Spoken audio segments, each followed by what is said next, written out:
सबको बंदी बना लो, कारागृह में सबको बंद कर डालो और इस गणेश को बेड़ियों में जकड़कर मेरे पास खींच कर इसके प्रत्येक दाव का उचित प्रतिशोध लूंगा मैं।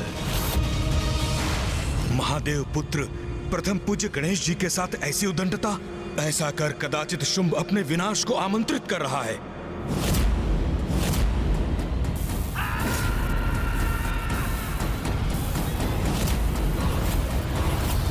अब हमारी विद्युत शक्ति के बंदी बनोगे तुम।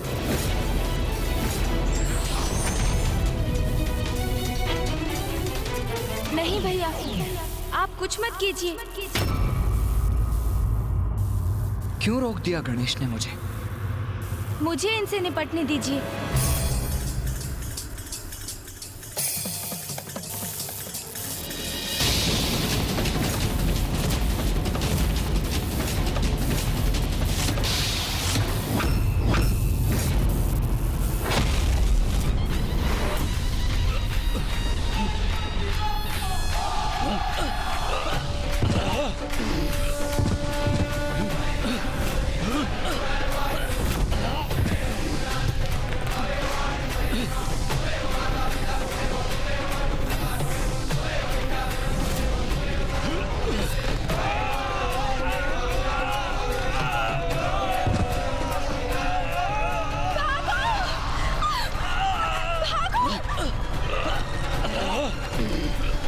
राजभवन में मुझ पर और मेरे सेनापतियों पर ही अपनी शक्ति का प्रयोग किया इसने। मेरे सेनापतियों को कष्ट पहुंचाया तुमने, तो मैं इसका दंड अवश्य दूंगा।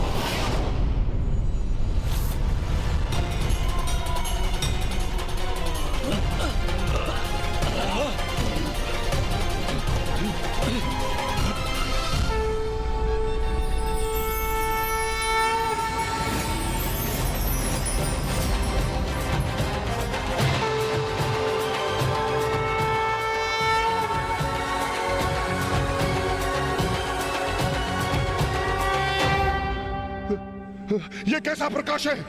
हमें कुछ दिखाई क्यों नहीं दे रहा है? कुछ नहीं दिखाई दे रहा है। प्रथम पूज्य गणेश जी की अपार शक्ति का सामना कहां कर सकेंगे दुष्टासुर?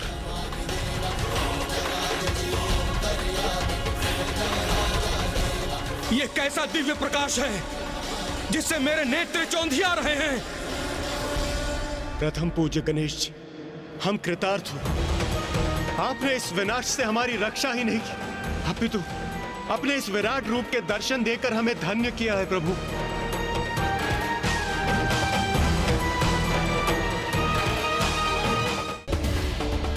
सृष्टि पर जब बढ़ा असुरों का अत्याचार, तब गणेश ने लिया विनायक की अवतार। जानिए गणेश के इस अनुपम रूप की कहानी। देवपुत्र प्रथम पूज्य गणेश विराट रूप में दर्शन दे रहे हैं, किंतु मैं उन्हें क्यों नहीं देख पा रहा हूं? मैं तो ऋषि हूं, महादेव का भक्त हूं, फिर भी मैं गणेश जी के दिव्य दर्शन करने में असमर्थ क्यों हूं? मुझे दर्शन दीजिए प्रभु, मुझ पर कृपा कीजिए, मुझे अपने विराट रूप के दर्शन से वंचित मत कीजिए। असुर गुरु शुक्राचार्य, मुझे आपका स्वर सुनाई पड़ रहा है प्रभु, किंतु मैं आपको देख नहीं पा रहा हूं। आप मुझे नहीं देख पा रहे हैं क्योंकि आपको सत्पुरुषों से अधिक कुकर्मियों की संगति प्रिय है। व्यक्ति की संगति का चुनाव उसके समस्त जीवन का आधार बनता है। आप देवादिदेव के आदेश से ही असुरों का मार्गदर्शन करते हैं, ये सत्य है, किंतु इस कारण इनकी बुराई से आप भी प्रभावित हुए हैं। जिस बुराई की काली माँ के छींटे आपके मन पर भी पड़े हैं, इसलिए मेरे दर्शन हेतु आपको अपने मन को पवित्र करना होगा। महादेव के नाम का उच्चारण कीजिए। ओम नमः शिवाय, ओम नमः शिवाय, ओम नमः शिवाय, ओम नमः शिवाय।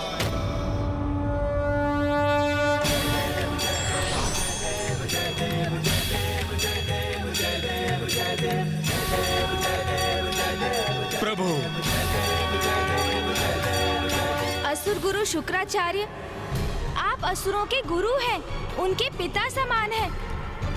उनका मार्गदर्शन कर उनको विजयी बनाने का यथासंभव प्रयास करना आपका कर्तव्य है। किंतु ये तो अब आपको भी समझ जाना चाहिए कि छल का मार्ग अपनाकर आप अपने उद्देश्य में सफल नहीं हो सकते। आज आप ये क्या करने जा रहे थे? चौसर के दांव से, द्रुत क्रीड़ा से देवराज इंद्र के इंद्रासन, उनके पद और उनके स्वर्ग को उनसे छीनने जा रहे थे। आज के पूर्व भी अनेकों देवासुर संग्राम हुए हैं और असुरों ने आपके मार्गदर्शन में स्वर्ग पर अपना अधिकार स्थापित करने का प्रयास किया है। किंतु आज का ये छल तो अत्यंत अनीतिपूर्ण और निकृष्ट कृत्य था। आपके चरित्र का इतना पतन कैसे हो सकता है असुर गुरु? और इसमें जितना दोष असुर गुरु शुक्राचार्य का है, उतना ही आपका भी है इंद्रदेव।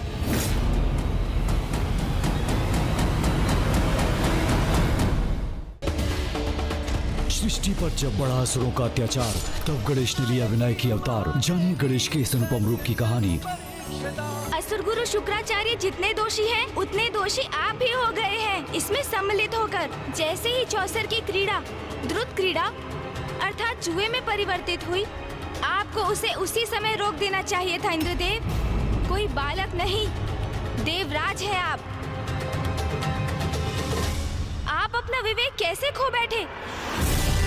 देवराज होकर जुए में कैसे फंस सकते हैं आप?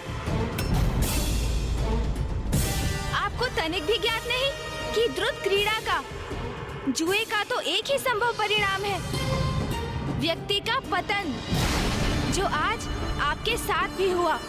यहाँ देवराज बनकर आए थे आप, किंतु देखते ही देखते अपना सर्वस्व दांव पर लगा दिया आपने। मान, मर्यादा, पद, संपत्ति, अपना सब कुछ खो बैठे आप। और उससे भी अधिक दुख की बात तो ये है इंद्रदेव, उनको भी दांव पर लगा दिया जिन पर एकमात्र आपका अधिकार नहीं, सभी देवी देवताओं का भी सम्मिलित अधिकार है। और इतना ही नहीं, आपने तो अपनी माता, हम सबकी माता माँ कामधेनु को भी दांव पर लगाने में संकोच नहीं किया। आपको तो स्वयं पर लज्जा आनी चाहिए इंद्रदेव। स्मरण रहे, द्रुत क्रीड़ा अर्थात जुए की क्रीड़ा में जो भी सम्मिलित हुआ है, उसने सदा अपने पतन का मार्ग निर्धारित किया।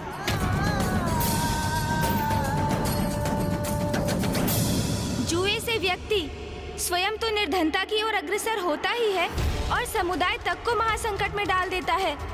उसी प्रकार जिस प्रकार इंद्रदेव ने स्वर्ग और सभी देवी देवताओं को विपत्ति के मुख में धकेल दिया।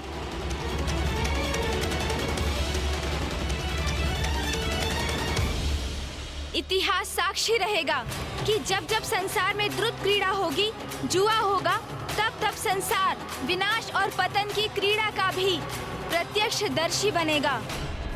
प्रथम पूज्य गणेश जी, मुझसे बहुत बड़ी भूल हुई।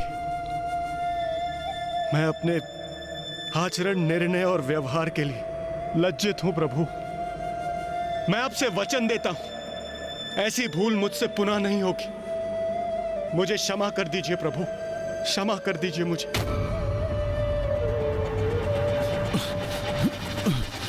ये क्या हो रहा है? असहनीय पीड़ा हो रही है मुझे। प्रतीत होता है दृष्टिहीन हो जाऊंगा मैं।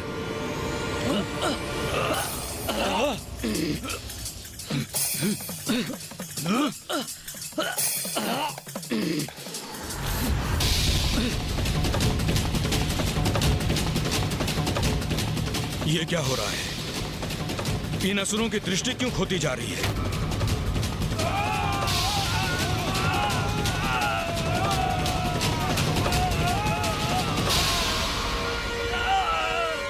मेरे इस विराट रूप में मेरे दर्शन सभी के लिए संभव नहीं है असुर गुरु शुक्राचार्य।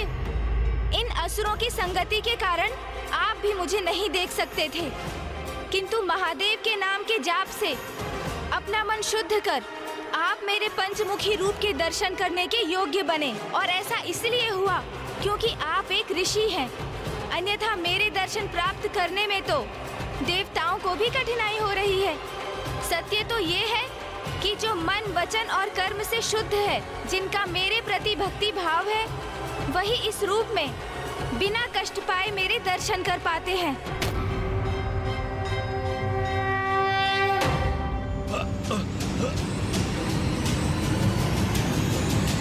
शुंभ निशुंभ, चंड मुंड, रक्त बीज और धूम्रलोचन, इन चारों के विचारों और कर्मों दोनों में ही अशुद्धियां हैं। इसलिए उनके नेत्र मेरा तेज नहीं सहन कर पा रहे हैं, और यदि वो मुझे देखने का प्रयास करेंगे तो कुछ समय के लिए वो दृष्टि विहीन हो जाएंगे।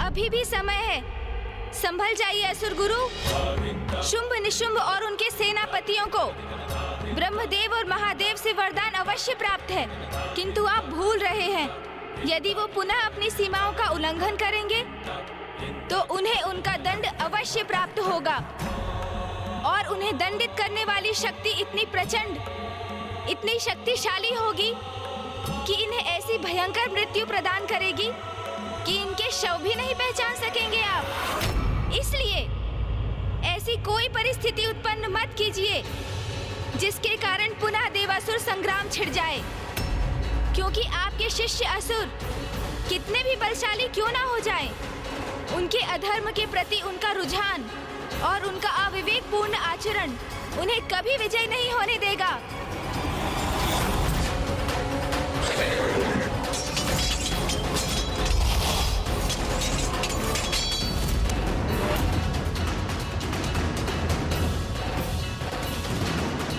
दया कीजिए, हमारी रक्षा कीजिए।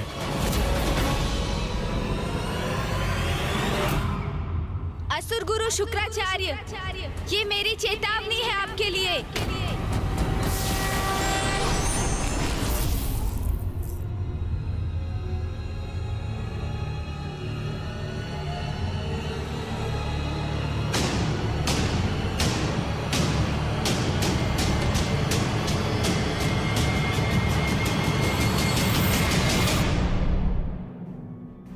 भैया, अब हमें लौटना चाहिए।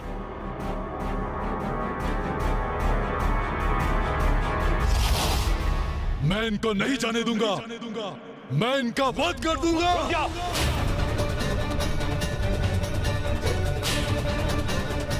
शुंभ, इन्हें रोकने का प्रयास मत करो, जाने दो इन्हें।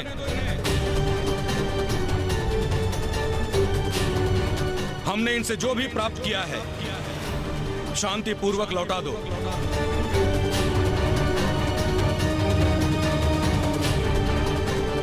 गणेश की चेतावनी से असुर गुरु अभी तो प्रभावित प्रतीत हो रहे हैं, किंतु ऐसा कब तक रहेगा?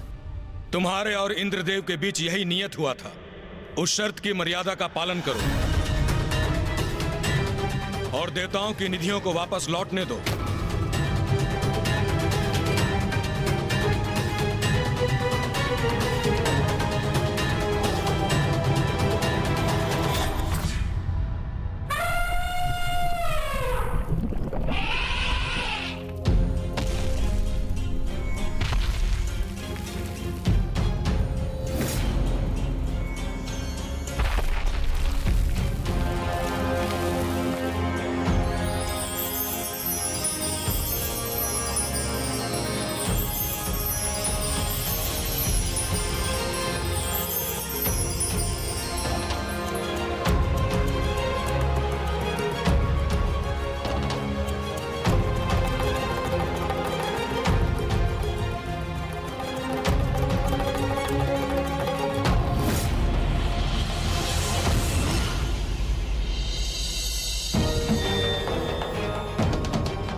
कुछ प्राप्त किया था हमने, सब छिन गया हमसे। हमारा पाताल पुनः अपनी समृद्धि खो रहा है।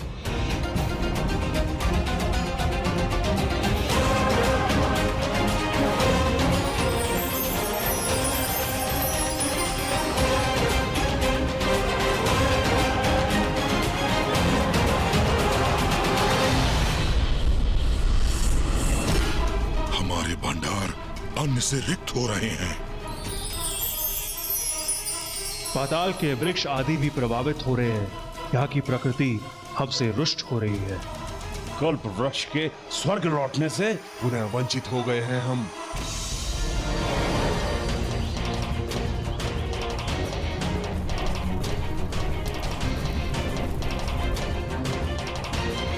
हमारी विजय को पराजय में परिवर्तित कर दिया इन दोनों ने। आप बड़े चिंतित प्रतीत हो रहे हैं, किंतु आपको चिंता करने की कोई आवश्यकता नहीं है।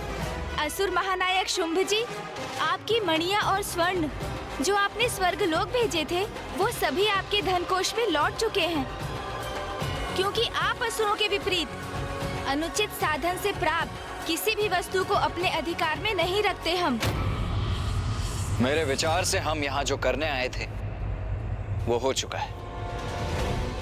अब सब कुछ यथावत हो गया है, तो हमें यहाँ से प्रस्थान करना चाहिए गणेश।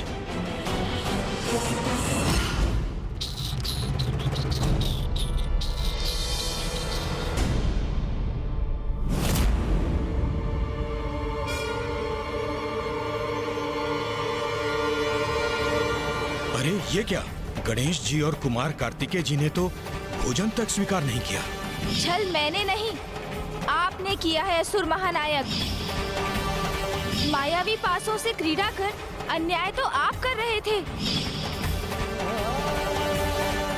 कदाचित उन्हें आरंभ से ही ज्ञात था कि यहाँ देवताओं के साथ छल हो रहा है, और ऐसे स्थान पर आतिथ्य स्वीकार कर भोजन ग्रहण करना उन्हें कदापि स्वीकार नहीं होगा। मैं उन दोनों को अपने हाथों से मसल कर रख देता। आपने उन्हें क्यों जाने दिया असुर गुरु? क्यों? अपने वचनों से अपनी मूर्खता का प्रदर्शन मत करो शुंभ। महादेव पुत्र प्रथम पूज्य गणेश जी की अपार शक्ति का प्रदर्शन देखकर भी उनके सामर्थ्य को समझ नहीं सके तुम कदापि बंदी नहीं बना पाते उन्हें। तो असुर गुरु क्या करें हम? मैंने और मेरे भ्राता निशुंभ ने घोर तपस्या कर वरदान इसलिए प्राप्त नहीं किया था कि गणेश के भय से हम इस पाताल में छुप कर बैठ जाएं। ज्ञात है हमें गणेश जी के कारण आज हम विजय प्राप्त कर भी पराजित हो गए। अब हमें और विचार करना पड़ेगा और इससे भी बड़ी चाल चलने की योजना बनानी पड़ेगी। उचित है असुर गुरु, आपका कथन उचित है। इस बार हम ऐसी चाल चलेंगे जो गणेश और कार्तिकेय की समझ के बाहर हो, जिस चाल से वो स्तब्ध और निरुत्तर हो जाए। और इस बार हमारी कपट योजना का उनके पास कोई तोड़ न हो।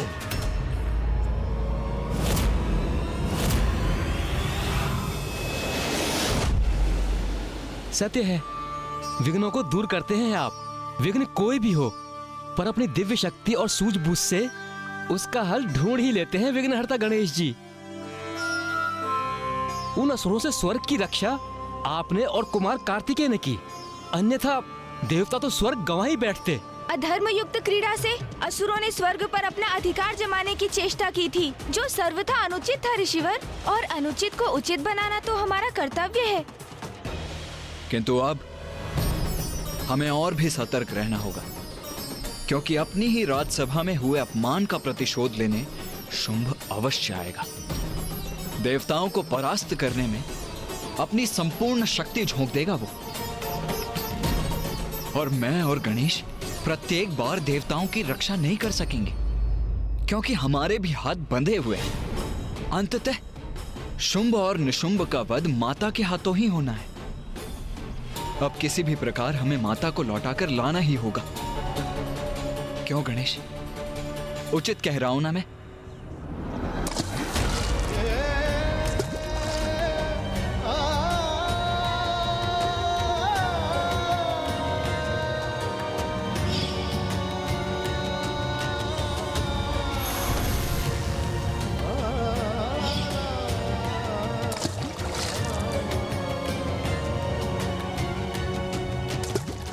कुमार कार्तिकेय, जब से आप दोनों पाताल से लौटे हैं, गणेश जी का ध्यान बटा हुआ है। वो विचलित प्रतीत हो रहे हैं।